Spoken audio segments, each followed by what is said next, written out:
hear a lot of things like called astral travel. Yeah, Does yeah, Father yeah. and Sri Aurobindo told? I have not read No, anything about. there is astral travel are as old as the hills. Yeah. So astral travel was more common in the previous times. So people often ask why we don't hear it now. So the reason is that if you see the four yugas, so Satyug is a typal age when you are very intuitive.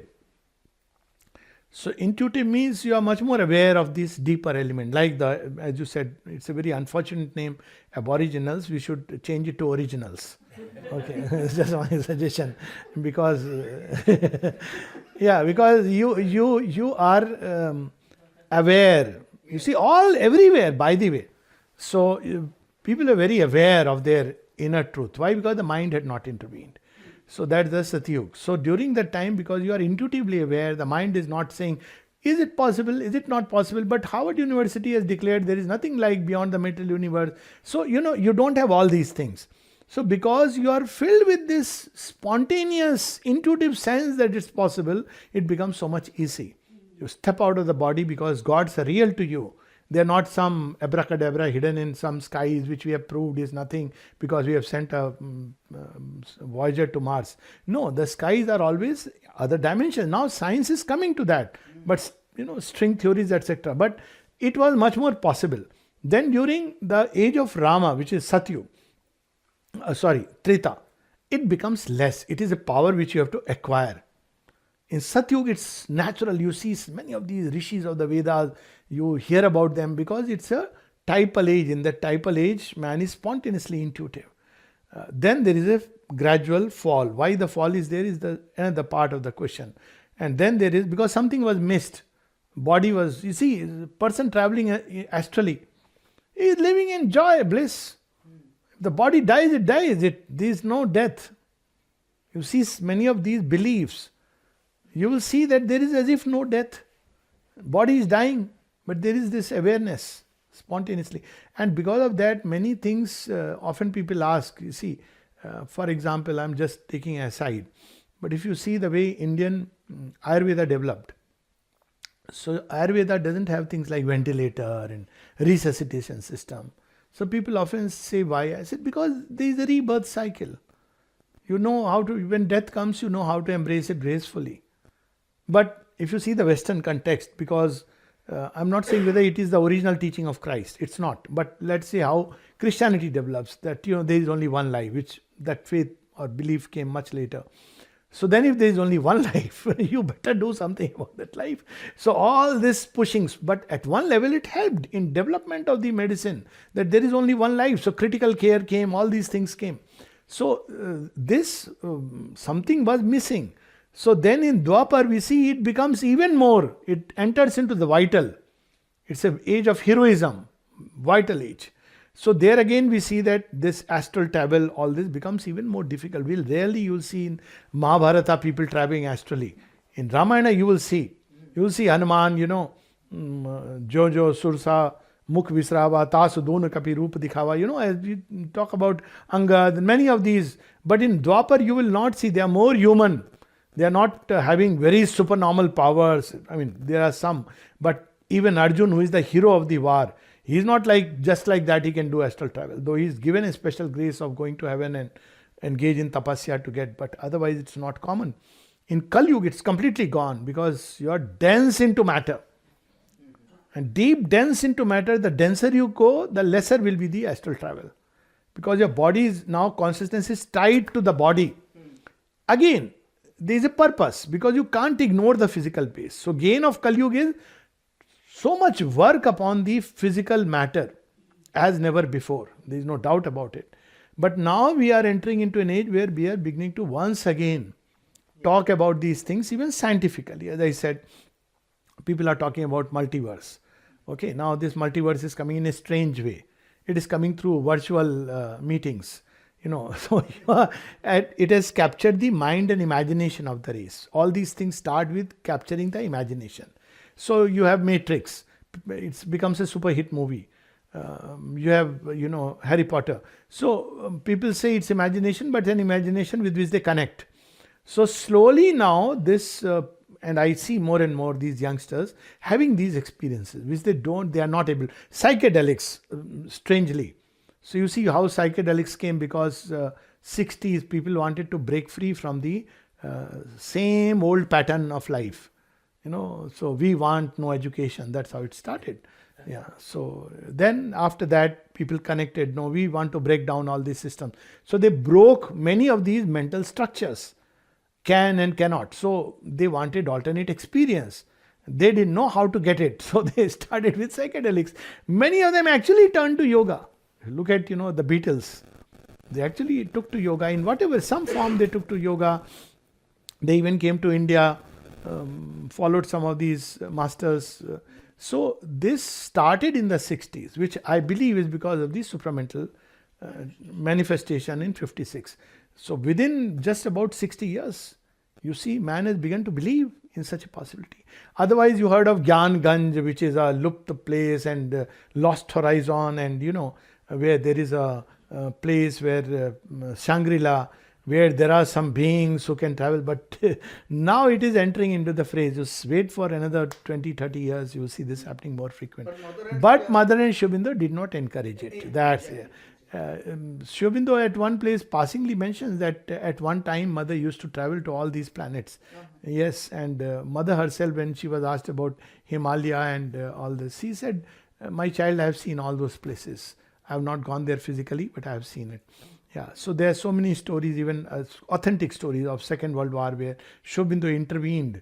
You have that lost footsteps where he would actually see Sri Aurobindo.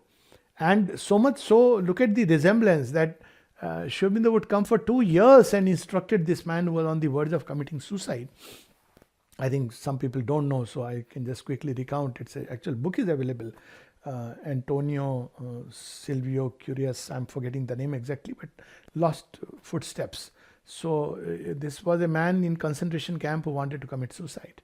And then suddenly he saw a person with a beard and all that, and he said, don't do this. And he told him a story. It's a beautiful book worth reading. So he told him a story that, of two birds whose baby bird is drowning, and they are wanting to save that baby bird by taking one drop of water and throwing it on the shore, thinking that they can empty the ocean. A very touching story. He says, you can look at it this way that, you cannot empty this ocean like that, but look at the urge, the spirit of the birds. So this man got inspired. So every day would come and instruct him into yoga, and he started seeing visions, and so much so that he lost then not only suicide urge went away, he started experiencing delight in that concentration camp. So he asked him once that, what's your name? So he told him, of course, Aurobindo Ghosh, but he could not register because, he was, I think, I'm forgetting, was he an Italian or Frenchman? So that name he could not connect. So he writes in his book, Robin do Ghosh. Aurobindo Ghosh. He could not pronounce it. So he wrote Robin do Ghosh. It's documented, okay? So after he comes out of concentration camp, everything all is free, then he is curious. Who came? So we tried to find any name, but nobody is Robin do Ghosh. One day he goes to one of the libraries in New York, and there he sees a book, Life Divine, and he sees the picture. He is the one who had come to me. Who is he? Right, okay. So that's how he comes, travels all the way, he had darshan of the mother, and number of stories like that. George Van Rekim has written a beautiful book on this. George Van Rekim, he has written Hitler's God, and then there is Maggie Litchi Grassi, who wrote a book, The Light That Leaned into the Abyss. So these are actual documented things where astral travels, Sri Aurobindo and the mother engaged him. There is another instance where they engaged not only in an astral travel, but creating a physical being. There is the story of Prithvi Singh Nahar. So in that story, he is suddenly, there are 3 stories. If you are interested, I can recount. Yes, quick story. One is of Prithvi Singh Nahar, where he had a severe chest pain.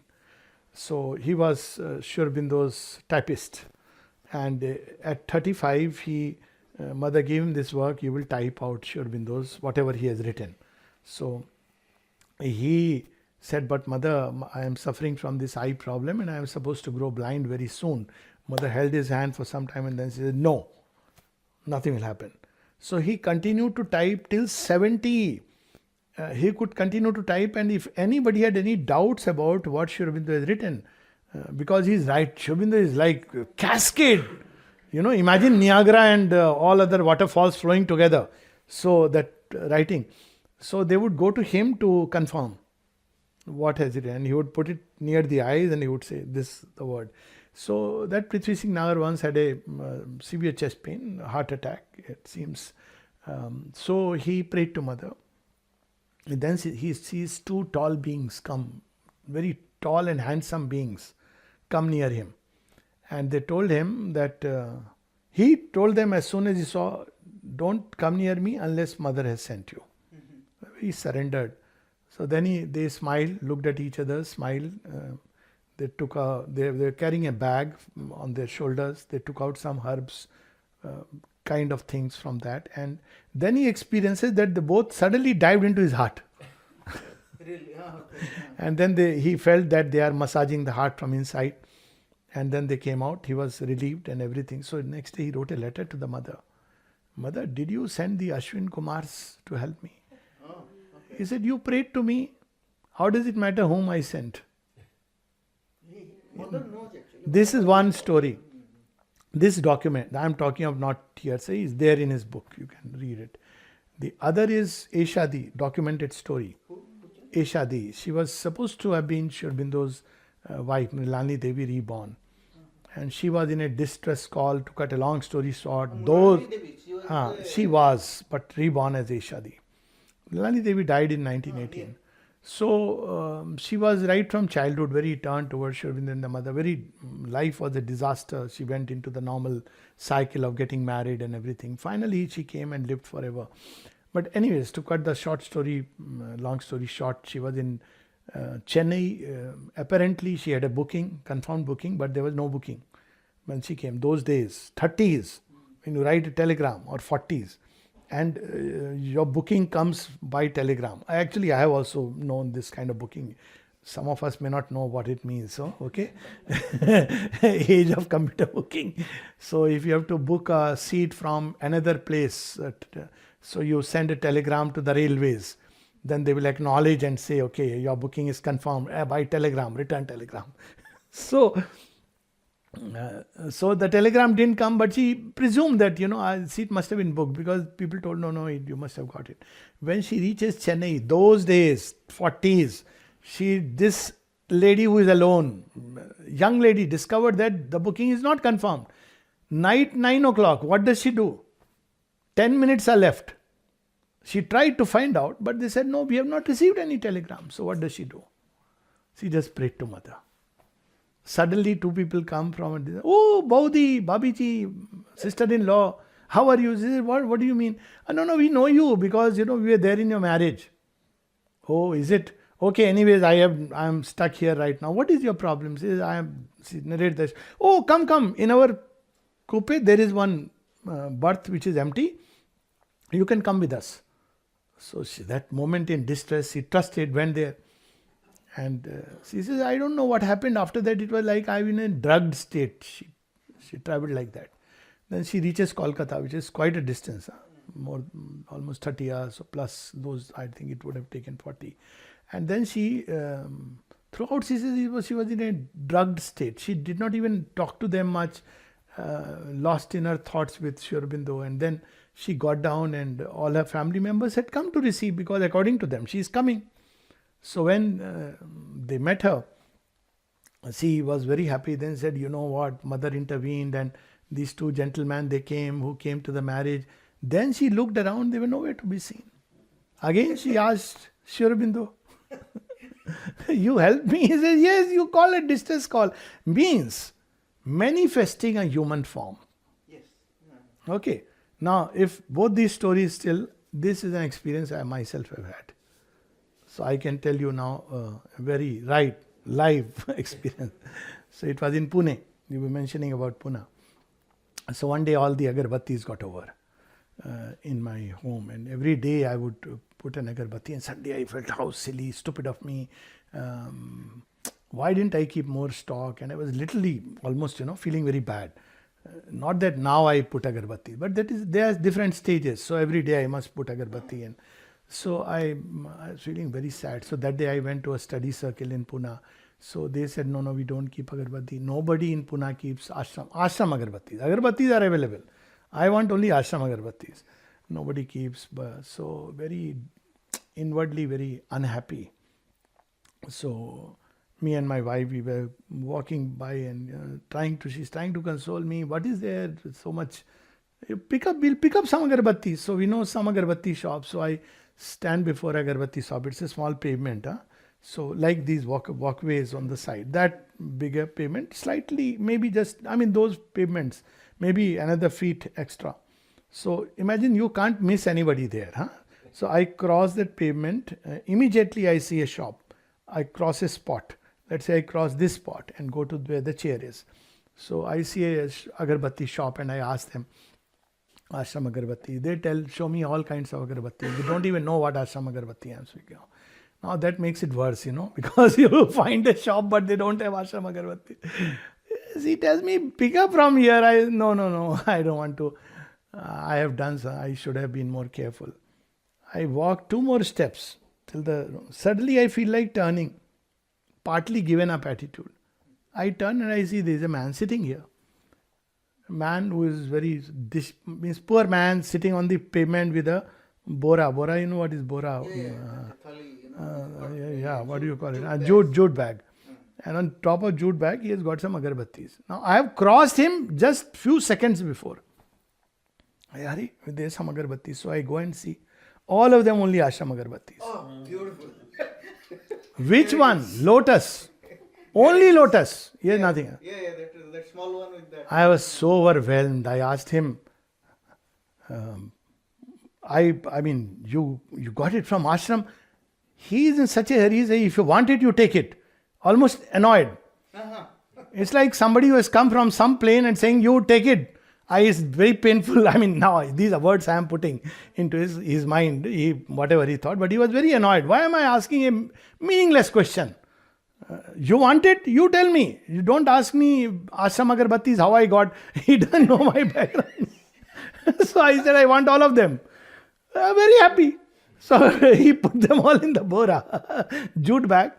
I asked, what is the cost? I didn't bother. Whatever he said, he was also as if not bothered. I gave him, if I remember right, those days, 400 rupees maybe. So I just gave him.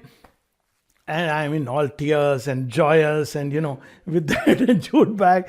I said, who is he? So after walking a few steps again, I turned. And nowhere to be seen. This was very obviously a manifestation which took place. Correct. There is no way I can explain or understand this. You can't imagine that if I am walking on this bigger pavement, I'm walking right here, there is nobody here. I'm asking right where you are seated in a shop. Just going a few steps up to maybe that room in or less than that, and then turn back. And there's a man sitting properly arranged. All the agarbattis are all spread out. It's not like he has got a jute bag and he's trying to take out. On that pavement, there is no reason for anybody to ever be there. Well, that's always So happens. it's a manifestation. Yeah. So at the most physical level, they could manifest. So talk about astral levels seems so less. But yet when some of their disciples started experiencing going into these other worlds, there are a number of instances of their own disciples experiencing this. They discouraged it. Exactly. Also because it's dangerous. So famous case of its danger being of Chandulal. He was the engineer in Golkund. Yes. So one of the engineers, of course Mrityunjay and others were there, but he was one of them. So he used to go out of the body and mother would say, don't do this. It's dangerous. Because you see, when your consciousness gets freed from the physical, it becomes automatic. That's what I was mentioning. That in the age to come, you will see it happening more commonly. But people won't know what's happening to them. Because many of them will not even speak about it. Because it's a taboo. But this is going to happen more frequently. So mother told him no. Then once he had some surgery to be undergone, he asked the mother. Mother again told him no. But better you don't go for surgery. But probably doctors, people, all kinds of things. Arey, nothing, it's just a child's play. He went there, he went out of his body. And they thought he's dead. They checked everything, he was dead. So, they declared him dead. Took his body to the cremation. When his body was put on fire, he suddenly came to Mother. Mother, they have put me on fire. He said, yes, now you come back in a new body. Mother, but what happened? You don't worry. You stay in my atmosphere, I'll give you a new and better body. So, there is one of the person who is still there in the ashram. And when he was born, Mother said, Chandu Lal has come back. So there are such profound occult mysteries and secrets, possibilities which we don't even know, though it's not needed for this yoga. That, let me put this caveat. Every time I try to do that, for a bit of fun, it's like it won't let me. I get a shudder. Yeah. That's one of the experiences that comes. It actually, I don't know whether one can try to do it. Maybe there are ways, but usually it happens automatically. I had this experience going on for a number of days, but it happens automatically. But again, as I said, it happens with a shudder. Sometimes you may feel breathless. You may feel that you are being strangled, because you see, your body actually in a sense is like out of sorts or even dead. So it's not now as a psychiatrist, I know people who have died and I have recounted. So you can visit people. Without going out. That especially if you've connected. Yes, that Mother has said that, to think of someone is to be near him.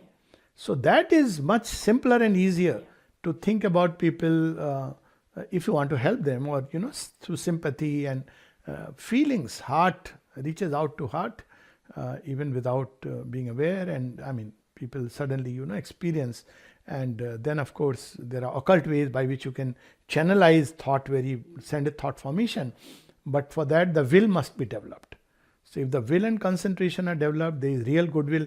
That's why he said that after death, you don't need to do all that paraphernalia which people do in every tradition, but simply people should sit together and send thoughts of love and prayers to that person, and he'll receive. So yes, there is so many ways. It involves also a lot of energy also. Yes.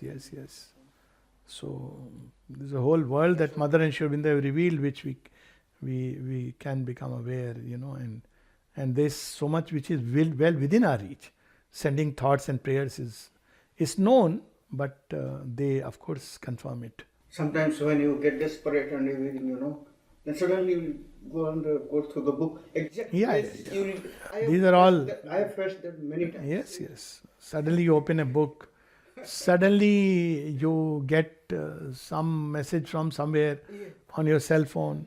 Suddenly you like, as I was mentioning him, that just 2 days before coming, or one day on the airport, I suddenly got a message from someone in Sydney. 3 days I kept thinking about it, that September 3rd week we will be here. And what is the message? Your message was like, you have gone away, you may have gone from Sydney. Yeah, that's what I thought. The message was, you may have gone from Sydney, But I keep thinking but I thought, there she is, Shraddha. So I was so happy you say I'm coming. I said, I am reaching tomorrow. So how does it happen? I mean, How does it happen that I meet you in February? yes. You're here. So these are, and now this is something so concrete. How suddenly, just a day, it happened with others also in Belgium, someone, that how of all the days you could have written, you knew I am coming to Sydney at some point of time, but exactly one day before. By the way, your sister, 2 days back, she suddenly writes to me and said, how are you doing? And I said, by the way, where is Purvi? Is she still in Sydney? Yeah, said she's in Sydney. I said, I'm going to Sydney. And I asked him, have you informed Puri? He said, yes, she knows. Now, you see how these things get connected at a level, which, so there is a worldwide network at many levels. Okay, but we are not yet tuned to connecting like that. Because again, Kali Yuga, dense veil of matter. So we don't believe in a reality that transcends the boundary of the body. Though in real experience we see it when people love each other, they feel actually. Many mothers, they feel about their child, anything happening, they say that there is a subtle cord which connects, and Exactly, subtle they cord, feel, yes. uncomfortable. So all these are, This so is there actually. these things will become more and more frequent in the age Yeah, which this is going to happening come now. A lot of people are waking Yeah. up and this. to these reality.